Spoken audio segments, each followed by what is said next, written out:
Li deputat parlamentari ressaq petizzjoni f'isem il-kostitwenti jew xi sezzjoni tal-poplu hija xi ħaġa li saret minn dejjem.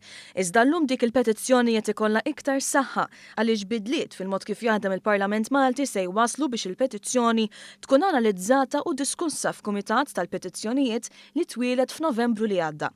Dan kien frott bidliet li fassal dan il-Gvern u li taw iktar awtonomija lill-Parlament u s-saħħa lill-vuċi tal-poplu.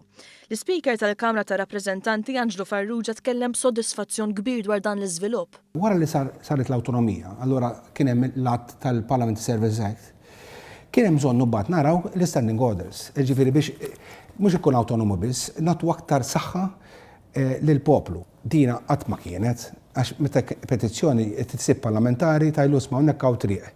Hawnhekk hawn problema b'dil-pjazza, hawnhekk hawn problema. U l-parlamentari jekk jieħu interess minn kull naħa tal-Kamra iġib għal konjestjoni petizzjoni fuq il-mejda tal-Kamra fil-Parlament. Però issa m'hemmx għalfejn li jkun deputat li jressaq leħen iċ-ċittadin. Kull ċittadin Malti jista' jressaq petizzjoni bil-miktub jew b'mod elettroniku mingħajr il-bżonn li jkellem membru parlamentari. Din imbagħad tingħadda lill-Speaker u lill-Parlament wara li tkun ivverifikata. Hemmhekk il-Kumitat tal-Petizzjonijiet wara li jiena ngħaddilu il-petizzjoni bid-dettalji kollha li jista' jkollha l-petizzjoni, dan ikollu s-seta mhux biss li jikkonsidra imma wkoll is-seta illi wara li jivverifika l-ordnijiet jagħti il-rakkomandazzjoni tiegħu, jagħti direzzjoni tiegħu u ovvjament l-awtoritajiet mbagħad ikollhom jirrispondu. L-ewwel kwistjoni fuq l-aġenda tal-Kumitat huwa l-każ Dorien Camilleri, l-għalliema li weħlet sentenza ta' 5 snin ħabs fuq til involontarju.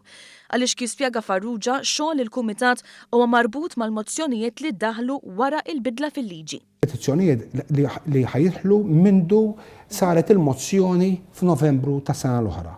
Is-sena l-oħra saret il-mozzjoni proċedurali fejn inħatar dal-Kumitat wara li saru l-emendi f'Lulju tal-2016.